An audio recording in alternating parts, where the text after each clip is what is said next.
नमस्कार मित्रांनो, सर्वांचं स्वागत आहे आजच्या एका नवीन व्हिडिओमध्ये।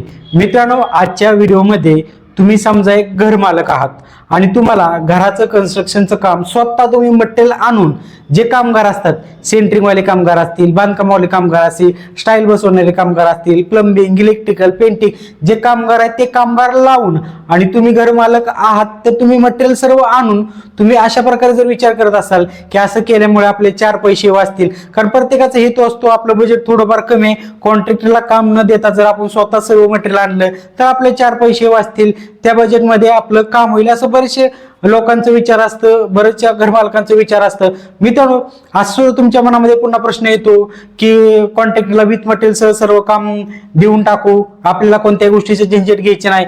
दोन्ही गोष्टींचा जर तुम्हाला प्रॉब्लेम येत असेल आणि तुम्ही जर एक चांगल्या प्रकारचं डिसिजन घेऊ शकत नसाल तर आजचा व्हिडिओ तुमच्यासाठी खूप महत्त्वाचा होणार आहे। आजचा व्हिडिओ बघितल्यानंतर ना एक चांगलं तुम्ही डिसिजन घेऊ शकणार आहेत। मित्रांनो, यात योग्य काय, अयोग्य काय, फायदे काय, नुकसान काय, खरंच तुम्ही घरमालक आहात आणि तुम्ही स्वतः मटेरियल टाकून जर काम करून घेणार असाल तर खरंच तुमचं 4 पैसे वाचू शकतात का, या व्हिडिओमध्ये सर्व माहिती सांगितली जाणार आहे। व्हिडिओ सुरुवातीपासून शेवटपर्यंत नक्कीच बघा आणि चॅनलवरती नवीन असाल तर चॅनलला सबस्क्राईब करायला अजिबात विसरू नका।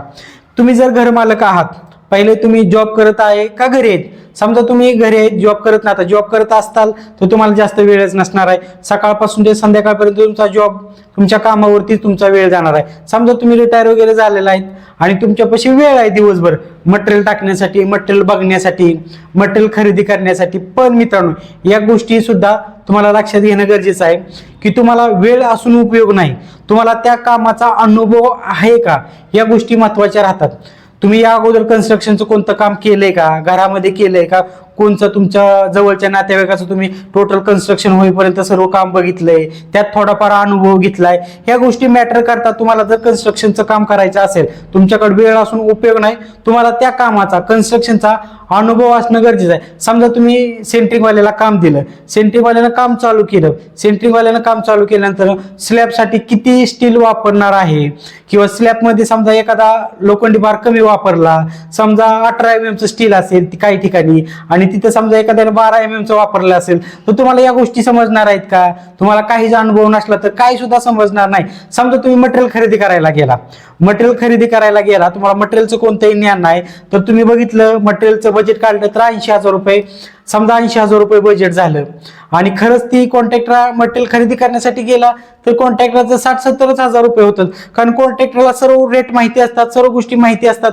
तुम्हाला जर कोणत्याच गोष्टी माहिती नसेल तर मित्रांनो तुम्हाला ह्या गोष्टी करायला भरपूर प्रॉब्लेम येऊ शकतो, तुमचं पैसे जाऊन सुद्धा तुमचं घर चांगल्या क्वालिटीचं होणार नाही, कारण तुम्हाला अनुभवच नाही। जर तुम्हाला अनुभव असेल, तुम्ही बघितलं असेल कन्स्ट्रक्शन, सर्व कॉलम असेल, स्लॅब असेल, बांधकाम असेल, प्लास्टर असेल, प्लंबिंग, इलेक्ट्रिकल, पेंटिंग सर्व काम तुम्ही बारकाईने बघितलं असेल आणि या अगोदरचं जे काम तुम्ही चांगल्या क्वालिटीचं कामगारांकडून जर करून घेतलं असेल तर पुढचं काम तुम्हाला स्वतः मटेरियल टाकून कामगार लावून करून घ्यायला काही हरकत नाही। पण तुम्हाला अनुभव नसेल तर तुम्हाला जे कॉन्ट्रॅक्टर असतात विथ मटेरियलसह त्यांनाच मित्रांनो काम द्यावे लागणार आहे। ह्या गोष्टी तुम्हाला लक्षात घेणं गरजेचं आहे। 4 पैसे तुम्ही वाचवण्याच्या नादात तुमचं पैसे सुद्धा एक्स्ट्रा जातील आणि तुमचं मटेरियल सुद्धा चांगल्या क्वालिटीचं वापरलं जाणार नाही।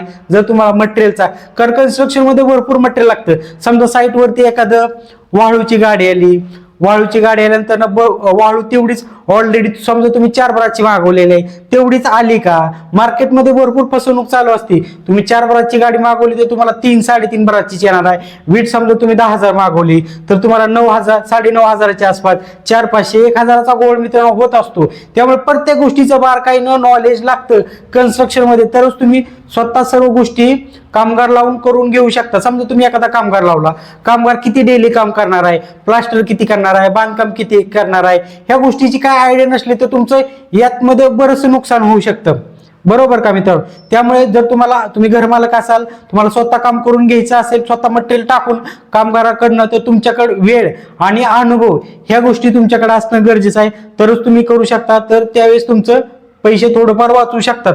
आणि जर तुम्हाला कोणत्याच गोष्टीचा अनुभव नसेल तर विथ मटेरियलसह जे कॉन्ट्रॅक्टर असतात त्यांना देऊ शकता। कॉन्ट्रॅक्टर सुद्धा मार्केटमध्ये चांगले आहेत, तुम्ही फक्त काम देताना एक चांगल्या प्रकारे अग्रीमेंट बनवा. अग्रीमेंट मध्ये कोणत्या क्वालिटीचं मटेरियल वापरणार आहे, कोणत्या कंपनीचं, जसे स्टील असेल, सिमेंट असेल किंवा प्लंबिंग, इलेक्ट्रिकल, कोणत्या कंपनीचं, कोणत्या क्वालिटीचं मटेरियल वापरणार आहे, सर्व सविस्तर तुम्ही एका अग्रीमेंट मध्ये सर्व मेन्शन करा. काम किती दिवसात पूर्ण करणार ह्या गोष्टी मेन्शन करा. काही सुद्धा तुम्हाला प्रॉब्लेम येणार नाही. फक्त एक चांगला कॉन्ट्रॅक्टर बघा आणि विथ मटेरियल सह तुम्ही काम देऊ शकता, तुम्हाला जर अनुभव नसेल तर कन्स्ट्रक्शन मधील. समजलं मित्रांनो? आजचा जर व्हिडिओ बघितला तर तुम्ही घराचं कन्स्ट्रक्शन करताना एक चांगल्या प्रकारे डिसिजन घेऊ शकता. व्हिडिओ जर आवडला तर व्हिडिओला लाईक करायला आणि आपल्या चॅनलला सबस्क्राईब करायला विसरू नका. धन्यवाद.